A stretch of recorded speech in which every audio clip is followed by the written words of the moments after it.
We've got one more week of spring camp for the TCU Horned Frogs. Spring game coming up next Saturday at 2 p.m. That'll be the last time we see them in action until the fall. What have we learned about TCU football over the past few weeks? I'll tell you next here on Locked On Horned Frogs. It's your team. We do it here every day.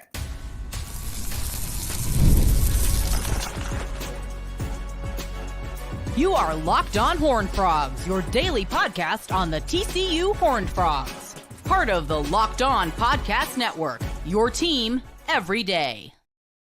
Going live early on a Monday, it's Locked On Horned Frogs. Subscribe to the YouTube channel. We're also free and available wherever it is you get your podcasts, so subscribe on your favorite podcast platform. I'm Steven Simcox, your host. It's the last week of spring practice.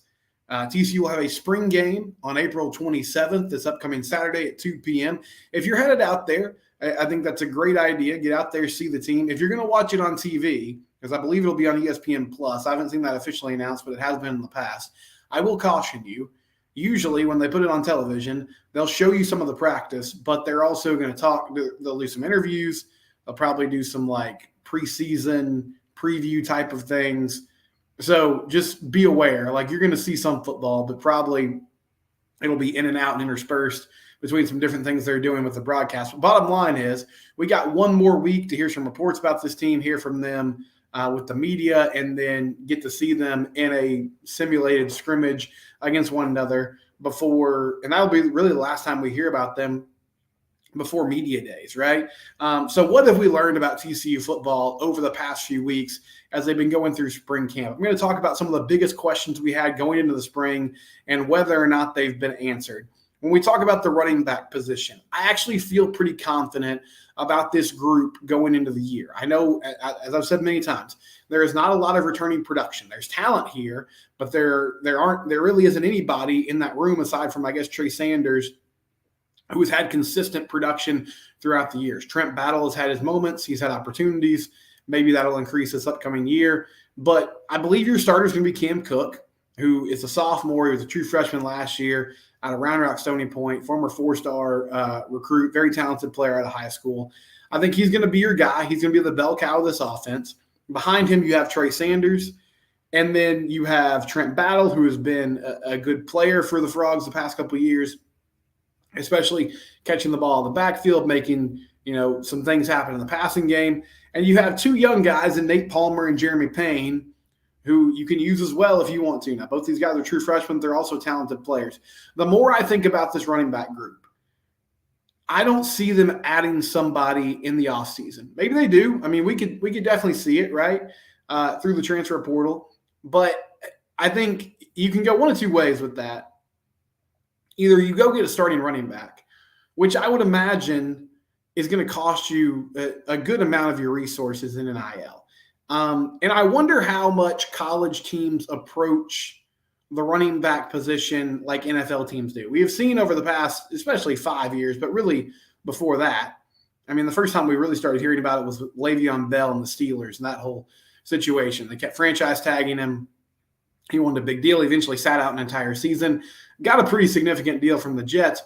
But through the years here, running backs just don't get paid like everyone else does, because the belief amongst NFL GMs and in scouting circles is that if you have a good offensive line, if you have a good run scheme, you can plug a lot of different players in that role and they will do a good job. Yes, there are still elite upper echelon running backs in the league, but you can also get good production out of, a fourth-round pick, a fifth-round pick, a guy that maybe is a cheaper free agent in the free agency market, whatever the case may be.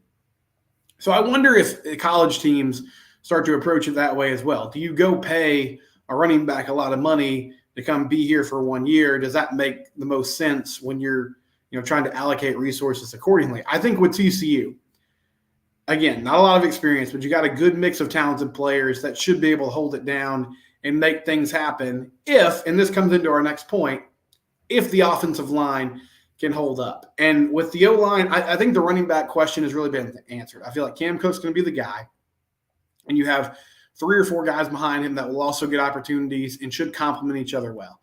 The offensive line, I like what they did in the transfer portal. I think they added good individual talented pieces. I have no idea how they're going to work as a unit.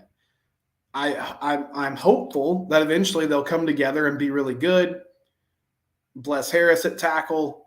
Looks like Carson Bruno. He talked with the media last week. He's coming over from Louisiana Tech. He played tackle there, but he's shifting over to the guard position. He said he was most comfortable at the right guard spot. Colton Deary has been taking all the reps at center with the ones for the most part. I think Cade Bennett's going to slide into that other guard position. So that's 4 of your 5. Bless Harris, Cade Bennett, Colton Deary, and then Carson Bruno. And 3 out of those 4 guys did not play at TCU last year. So you're talking about a lot of new faces. That other tackle spot, still to be determined. Now, it appears they did swing and miss at Marcus Hayes, the transfer from SMU, who's going to end up at Washington. So maybe Mike Nichols goes into that spot. He's been the most consistent name that we've heard. I know Ben Taylor Whitfield has gotten some reps. Robbie Rochester, the transfer from UConn, has got some opportunities too. So that's kind of still the big question. Now, TCU could also, they're in on Branson Hickman. Branson's dad played at TCU. He's spent most of his career at SMU so far. And I know he has interest from Arkansas and a few other schools. But he's projected as an interior offensive lineman. So that could also shuffle things around. I think you're going to get 5 guys that are good and that are individually solid players. My question is, how quickly can they come together as a unit, understand their assignments both in the run game and the pass game, keep Josh Hoover clean in the pocket, and get some push up front to make things happen? So I don't feel like you have a ton of clarity with the offensive line at the end of spring camp, which is kind of a bummer because, as I've said many times before, in my mind, when we talk about this offense being effective, that's the biggest, that's the key here. If they are better, if they are improved, I think this offense can be really good because I like what they have at the skill positions, and I think they have a QB that can get it done. If it's another year where you don't feel like you can really run between the tackles like you should, that you're having to be super creative in the run game, even in short yardage situations to make things happen, that you're having to consistently just go to the quick and intermediate passing game because you don't feel like you can run long developing routes and take the top off the defense because you don't know if you can block it up for that long, then that's concerning. Now, one good aspect of this, the defense has been a lot more multiple this offseason. The reports are they're bringing a lot of blitzes, changing up coverages. So that's going to be good for this offensive line to be put through fires like that during fall camp, to have to recognize and communicate together. Okay, where is the rush coming from? Are guys on the D-line dropping back into coverage? Are people coming from different angles? How do we divvy up these responsibilities so that we can block and make things happen and keep Josh Hoover clean in the pocket? So that's a huge key. I think running back, you have a question that's answered. O-line really is to be determined. As far as QB goes, Josh Hoover's the guy. I wish he could have gotten spring reps. It didn't happen this time. But, man, I hope that this summer, with these new wide receivers especially, he can get the timing down. He can work with those guys, get their communication to a place where they're in a good spot, and that the offense can be humming as the season starts and that they're executing well, going at a high tempo and getting it done. Shout out to DB Productions, who says he's in here in this live. Thank you. Thanks for tuning in this morning. On a Monday morning, we're going to live. He asked me if I think Josh is going to start and will they go get a QB out of the portal. Yeah, I think Josh is going to get I think he's going to be your starter. And no, I don't expect them to go get a quarterback out of the portal. I know some people disagreed with the approach they took, but I feel like they feel confident with their QB room right now. They went and got Ken Seals, who has a number of starts in the SEC, has experience. I feel like Ken, as a player, is a guy that you can trust. He's going to benefit the other QBs in the room just with his knowledge and experience. And if he has to play, he can get the job done. He's not necessarily going to wow you, but he's a competent backup quarterback who can run your offense if it has to be done. And then behind him, you got Haas Haney, young guy who is getting after it. I don't feel like they're going to go after a QB in the portal. That's just my assumption. I think they're pretty set with what they did in that first portal window. Moving over to the defense for a second, as far as questions there, what has been answered? Losing Dominic Williams was a huge blow. It sucks. There's really no way around it. I'm not going to sugarcoat it. Now, I will say I'm excited about the way this defensive line is constructed, and I include like the stud linebacker, stand-up edge, outside linebacker positions here. Adding guys like Devin Deal, Cooper McDonald will get here later this offseason, another San Diego State transfer. Marcel Brooks, reports have been great about him coming out of camp, that he's causing chaos and havoc as a true edge rusher. Finally, he's in a role that really fits what he does athletically. And so he's been getting to the quarterback. Paul Olawale has had a good camp. You got Marcus Deal, who's coming back for another season. Avion Carter's another young guy they like. Timon Mitchell has been here for the past few years. Caleb Fox is another guy that's been around. They added some transfer players. I think there's a good mix along this D-line of guys who can get after the quarterback, stop the run, make things happen. And I like what they have there up front. So obviously you're hopeful they're going to get a lot more pressure than they did last season. And I like what they have at the linebacker position too. There's going to be some hiccups here. You're learning a new defense. It's a more aggressive defense. I think there's going to be blown coverages, missed assignments at times. You'll have to live with that. But the hope is that some of the big splash plays you're going to make on the defensive end can offset that. So if you can create turnovers, which is something they didn't do last year, if you can create quick 3-and-outs by forcing negative plays and put your offense in good situations and play more complementary football, then overall this team is going to be a lot better than it was last season just by virtue of the key plays that you're making on the defensive side of the ball. I'm excited to see what Andy Avalos can bring from an energy perspective, from a play calling perspective. DB Productions also asked if the spring game's going to be on TV. I believe it's going to be on ESPN Plus. And so, check that out at 2 p.m. Again, as I said, always be wary of spring game broadcasts because, they're going to show some of the game, but they're also probably going to do some interviews, do some fluff pieces. It's just the nature of the gig. But yes, I expect it to be on ESPN Plus, and you'll get to see, Ken Seals running out there. We'll see Haas Haney running out there with the offense, and we'll get to see this defense and the different formations they're bringing, the type of intensity they're bringing to the table, or we expect them to bring to the table this upcoming season. When we come back, Mark Campbell over the weekend did a fantastic job in the transfer portal. Now, the TCU women's team did lose a player, but they also added some talented guards. We'll talk about that next here on Locked On Horned Frogs. It's your team. We do it here every day. Speaking of adding talented players and recruiting in general, it's a huge part of a small business too. If you own a small business or if you're in charge of hiring, you know that it's a big key to find people that are not only talented, but that fit your culture, that fit what you want to do as a business. And that's why you need to use LinkedIn Jobs. LinkedIn Jobs is the number one place to go when you're trying to find quality candidates that are right for your role. They have the tools to help you find the right professionals for your team faster, and they'll do it for free. LinkedIn is not just a job board. They help you hire professionals that you can't find anywhere else. 70% of LinkedIn users don't visit other leading job sites, so it's a premier place to find talent. On LinkedIn, 86% of small businesses get a qualified candidate within 24 hours. Hire professionals like a professional on LinkedIn. LinkedIn knows that small businesses are wearing so many hats and might not have the time or resources to hire. That's why they're constantly finding ways to try to make the process easier. 2.5 small businesses use LinkedIn for hiring. Post your job for free at linkedin.com/lockedoncollege. That's linkedin.com/lockedoncollege to post your job for free. As always, terms and conditions do apply. LinkedIn, proud sponsor of the Locked On Network.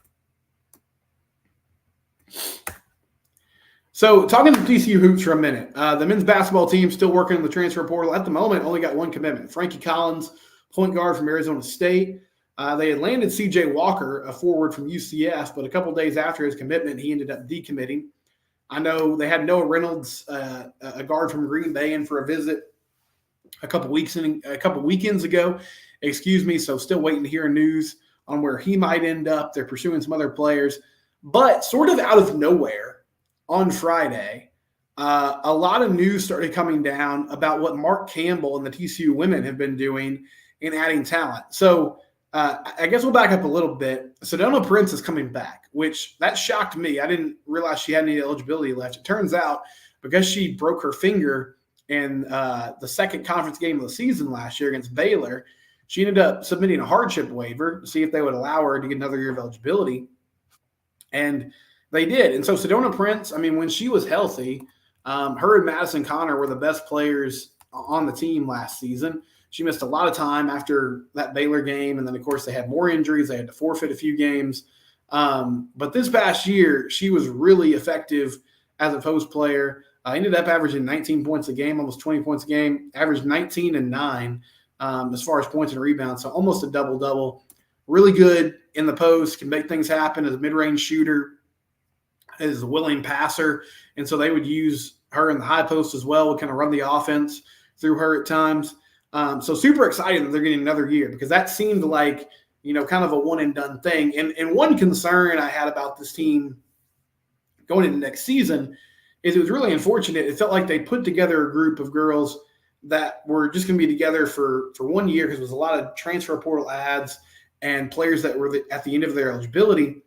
And so when all those injuries happened, they had a lot of momentum, and then everything kind of came to a screeching halt, and they never fully recovered, even though they finished the season pretty strong with a couple wins, got a win in the Big 12 tournament, and made it to the WNIT. But I was like, man, that's unfortunate that they're not going to be able to run this back. But Madison Connor coming back, Sedona Prince. And then I had heard nothing about these rumors. Haley Van Lith spent last season at LSU. She was coming off a really great year at Louisville the year before that. Things didn't go as planned at LSU. Her numbers were still pretty solid. She averaged 11 points a game and 4 assists a game. And she was, their true point guard on that team. And they made it to the Elite Eight, ended up bowing out to Iowa. But Kim Mulkey said after the season, she said that Haley was going into the transfer portal. And the main reason was she wanted to get back to the position she was more comfortable with on the court, which was a 2 guard, as a scoring guard. And that's what she did at Louisville the year before she made it to LSU. And Louisville had an outstanding season. She had a ton of success. And she ended up averaging 19 points a game 2 years ago. Shot 41% from the field, 30% from 3. Was a really effective scorer. Was, the leading scorer on that team. Then she came to LSU. Things didn't work out. And so there was some speculation, okay, where might she end up? Well, she ends up at TCU. She committed to the Frogs on Friday. And she'll be playing for Mark Campbell's squad next year. So Haley Van Lith, Madison Connor, Sedona Prince, that's a pretty salty trio when you're talking about building team and making something happen. Now, another thing that went down as far as like roster construction, Haley Cavender had committed to TCU and Mark Campbell last offseason, but she had to sit out the year because she entered the transfer portal late in the process, and so she had to sit out the remainder of last season. Well, her twin sister Hannah, decided to go back to Miami, so Haley also transferred to Miami. So they lost Haley Cavender, but they added Haley Van Lith, and then they also added Maddie Shear from Kentucky over the weekend, and she averaged 12.5 points a game, about 5 rebounds, 3 assists. And she was Kentucky's point guard last season. And just like watching some highlights of her before the show, ran the offense well, could create her own shot, was a scoring option. So this is exciting. You're talking about a team that next season will have Sedona Prince in the middle.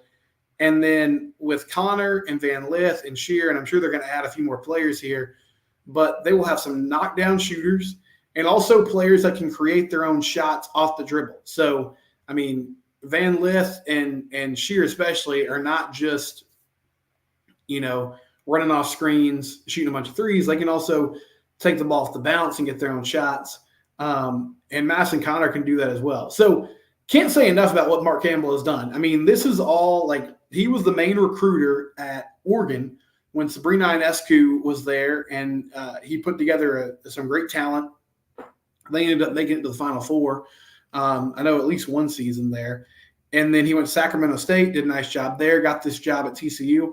And he's just done an outstanding job from the jump, recruiting at a high level and using those relationships that he formed from either getting players to Oregon or just having a good process with his recruiting there that he's able to communicate and stay in touch with them. But yeah, Haley Van Lith is one of the most famous players in women's basketball.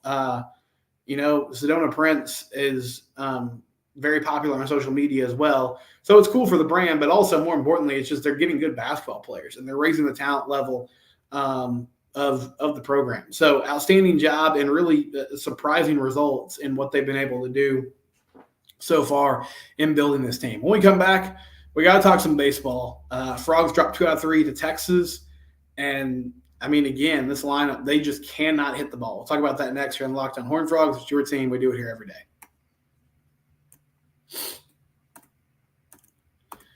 FanDuel, I tell you about them almost all the time. They've got this great deal still going on. You just place one $5 bet down. Doesn't matter if you win or lose. You're going to get $150 in bonus bets if you just place one $5 bet. You can bet on the NBA, MLB, the NFL when it comes back in full swing, if that's down the road. Whatever the case is, hockey playoffs, basketball playoffs, it's all happening right now. And you can bet on those games and those over-unders. Go to FanDuel.com/lockedon and make your first bet an automatic win by getting $150 in bonus bets when you place your first bet. FanDuel, it's America's sportsbook. FanDuel, official betting partner of the NBA and the NHL, and proud sponsor of the Locked On Network. So TCU won their game on Friday against Texas. Great effort by Peyton Tolle. He went 7 1/3 shutout innings. TCU scored in the first inning. They got an early 1-0 lead, and then it took a while to continue to put points on the board. Curtis Byrne had a triple. It was really like a single that was misplayed by the outfielder, but it bounced all the way to the wall, and so Curtis got a triple. They scored a run there. They tacked on another run, and then Luke Boyers had a home run late in that game to push it to a 5-0 lead. Hunter Hodges and Ben Abel closed it out. A really great start to the weekend. They got it done. They get the victory. And then on Saturday and Sunday, they were shut out by Texas. They lose 7-0. Luis Rodriguez got touched up early in that game. TCU couldn't do anything against Ace Whitehead, just couldn't solve that puzzle at the plate. Ace Whitehead is a Horn Saturday starter. That game was put in a weather delay in the middle of it. It was just a bad day all around. They lose 7-0. And so rubber game on Sunday, right? And it all comes down to this. Frogs put Mason Bixby on the mound to start the game. They got out to an early 1-0 lead after scoring a run in the second inning to get out on top. Mason only went an inning and a third, ran into some trouble in the second, and so Kirk brought in Cole Klecker. So it's sort of like they used Mason as an opener, and then they brought in, who was their normal Sunday starter at times this year in Cole Klecker. And he gave up a 2-run double to his first batter. But after that, Cole settled in, pitched really well, gave way to Zach Coyer, who continued to pitch well. And that ended up being the only runs that Texas scored in the game. It was 2-1. Frogs had opportunity after opportunity to score and tie the game or take the lead, and they could not do it. They ended up falling 2-1. In the seventh, they loaded the bases with 2 outs. They had the bases loaded, got a couple walks. And Logan Maxwell, which, hindsight's always 20/20. The Texas pitcher was having trouble finding the plate. I wish he would have made him throw more than one strike, but he tried to jump on a breaking ball that was tailing away, and he put a pretty good swing on it, but it was a line drive out into left field, and it got caught. And, that was their best chance in the ball game, to tack on some runs and win the ball game. But bottom line is the pitching has been inconsistent at times this year. On Saturday, unfortunately, Luis didn't have a great start, and in some ways that didn't really give the Frogs a chance to win the game. But on Sunday, they had multiple opportunities. They scored 6 runs all weekend. They scored 5 runs on Friday. They scored 1 run in the last 18 innings of that series. They have no power at the plate right now. They have experienced hitters who just look lost at the moment. Jamie Plunkett from Horned Frog Blitz, who does a great job covering baseball, he put the stat out last night. TCU's pitching and defense posted 24 scoreless innings this weekend out of 27. Now, they gave up a 5 spot on Saturday, but still, in 24 of the 27 innings over this past weekend, they did not allow a run. They lost the series 2-1. So, a lot of questions about their approach at the plate, a lot of questions about TJ Bruce and what's happening right now, because, they lost Braden Taylor. They ended up adding Peyton Tolle, who was supposed to be their big bat in the middle, but then he's been struggling. He struggled so much at the plate that eventually they just pretty much completely removed him from the lineup, and now he just pitches on Friday. He's doing a great job pitching on Friday nights. But you've got experienced hitters that have some pop that are not delivering. Carson Bowen's having an early tough season. Curtis Byrne, it's been kind of up and down. Anthony Silva does not look like a first-round draft pick right now. Logan Maxwell's has moments, but he struggled. I like what the freshmen have brought to the table for the most part, but as you would expect with freshmen, it's been kind of an up and down adventure with them as well. I don't know how to fix it. I think we're probably too late in the season to fix it.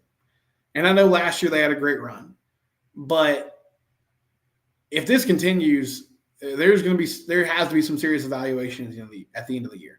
This was a top 5 preseason team that has just fallen off the map. And when you can't score, you put so much pressure on your pitching staff.